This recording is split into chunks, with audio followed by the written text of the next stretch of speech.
जी हाँ, नमस्कार दोस्तों, आपका स्वागत है हमारी YouTube चैनल अनबिलीव स्टोरी पे।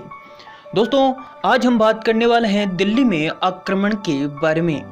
पृथ्वीराज चौहान के शासनकाल में दिल्ली सुख और समृद्धि से फल फूल रही थी। मोहम्मद गौरी के बार बार पृथ्वीराज चौहान पर आक्रमण करता और उसे मुंह की खानी पड़ी।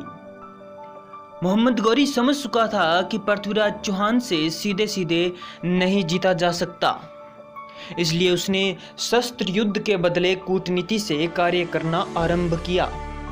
उसने अपने कुछ आदमियों को दिल्ली में भेजकर दिल्ली में जगह जगह कोहराम मचाना शुरू कर दिया। दिल्ली की सेना जब तक उन तक पहुंचती तब तक वो लोग वहां से लूट मार कर भाग जाते और फिर दूसरी जगह लूट मार करते।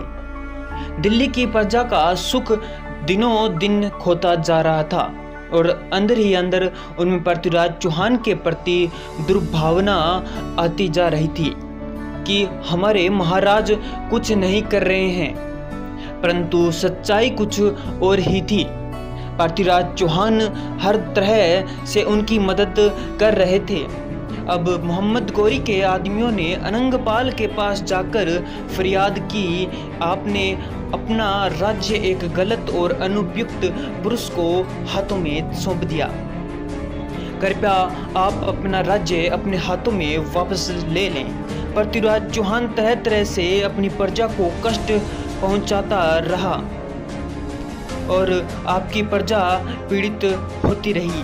अतः आप वापस चलकर अपना राजपाट अपने हथीन में वापस ले लें। शहाबुद्दीन के पक्षपात धर्मियन ने कुछ लोगों को अपने साथ मिलाकर अनंगपाल को ऐसा दिखाया कि उन्हें लगे कि पृथ्वीराज चौहान की प्रजा सही में उनसे दुखी है। अनंगपाल मोहम्मद गौरी की चाल को समझ नहीं पाए और उन्हें उसकी बातों पर यकीन हो गया। अनंगपाल ने पृथ्वीराज चौहान को एक पत्र लिखकर अपना राजपाट वापस मांगा और दिल्ली राज्य छोड़ देने को कहा, परंतु हाथ में गया हुआ राज्यपाट इतनी आसानी से कौन दे सकता है। पृथ्वीराज चौहान को मोहम्मद गौरी की चाल का भनक मिल गई थी।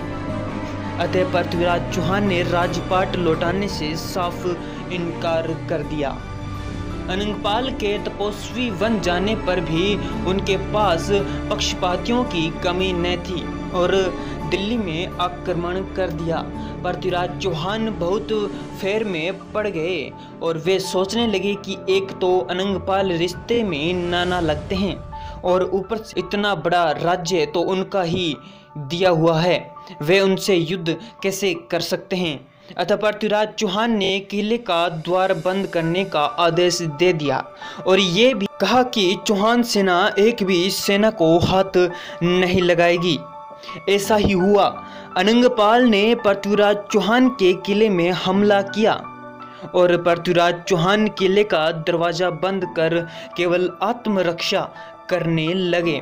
लाचार होकर अनंगपाल को लौट जाना पड़ा। शहाबुद्दीन गौरी अपने कार्य साधन के लिए इस समय को उपयुक्त समझा। उसने हरिद्वार में अपना एक दूत भेजकर अनंगपाल को कुछ प्रलोभन देकर अपने साथ मिला लिया गया। तो दोस्तों, आगे की वीडियो जल्द देखिएगा, तो हमारे YouTube चैनल से जुड़े रहिए। अगर हमारे YouTube चैनल की वीडियो अगर आपको अच्छी लगे तो हमारे चैनल को लाइक शेयर एंड सब्सक्राइब ज़रूर करते हैं। दोस्तों, वीडियो अच्छा लगा हो तो इसे लाइक शेयर और कमेंट जरूर करें ताकि ऐसी ही मज़ेदार वीडियो हम आपके लिए हर रोज़ सबसे पहले